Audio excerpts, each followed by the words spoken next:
Acolytes, welcome back for another lore recap. We are diving into part 3 of our season 2 recap. This is part 3 of Fate of the Arbiter, also known as Fate of the Arbiter Hall of Fates, if you're looking for that specific episode to kind of track along with us. But let's dive into the lore here. Part 3 of the Fate of the Arbiter series picks up some months after the events of part 2. At this point in time, Talheim, Locke, and Flannery have all been working for the Faithful, running various missions, including the infamous taco job. Upon returning to the headquarters, Lyris informs them that they have found a way to sneak into the Dread Fortress and make contact with the Grandmaster herself. These plans were retrieved by a now one-armed Kenny, thanks Talheim, which shows a series of underground tunnels and passageways leading to the Dread Fortress. The party embarks on this new mission, making their way down a long slide of sewer tunnels led by Kenny and accompanied by Lyris. Unfortunately, this is the end of the road for Kenny. He comes out the other end of the tunnel and is shot into a large river of acidic sewage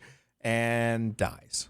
The party has no time to mourn his loss, however, as they still have a job to do. Making their way through the tunnels, they come face to face with the ferocious sludge monster who, armed with a shit cannon breath weapon of my design, gives the heroes a run for their money. After defeating their foes, the party then travels upwards through the floors of the Dread Fortress, finding themselves in a long hallway full of floating mirrors. Lyris informs the party that this is the Hall of Fates, a fabled location within the Dread Fortress itself. As the party makes their way down the hall, Flannery finds himself entranced by a vision in the reflection of a life and a family that could have been. Talheim and Lockett are able to wrestle him away from the mirror before he walks into it, saving him from whatever fate might have befallen him. Unfortunately, once again, as this is going on, Lyris too has been entranced by visions in the mirror. Seeing the moments just before his father's death, he lunges into the mirror in an attempt to save him and disappears. So the party suffers another loss, but pushes forward with their mission to make contact with the Grandmaster.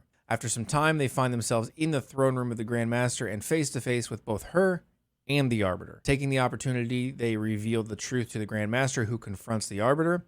The Arbiter admits his deeds, claiming that he believes the Grandmaster has grown weak, citing that no one even dies in the death matches anymore. After admitting to everything, the Arbiter, presumably in a bad spot, turns the tables once again by transporting everyone to an alternate version of the throne room, his throne room. Here, fallen champions from the arena, some willingly, others controlled by magic, all resurrected by the Arbiter, surround the party and the Grandmaster. Before the Arbiter is able to move to strike, the Grandmaster makes the Arbiter a wager. If he thinks his way is correct and his champions are worthy, then they should have a tournament of sorts to decide the fate of the Void. The Grandmaster's champions, including the 3 present in the party, versus the champions of the Arbiter's choosing. Unable to pass up a good wager and eager to prove his claims, the Arbiter agrees, and preparations begin for the battle for the crown.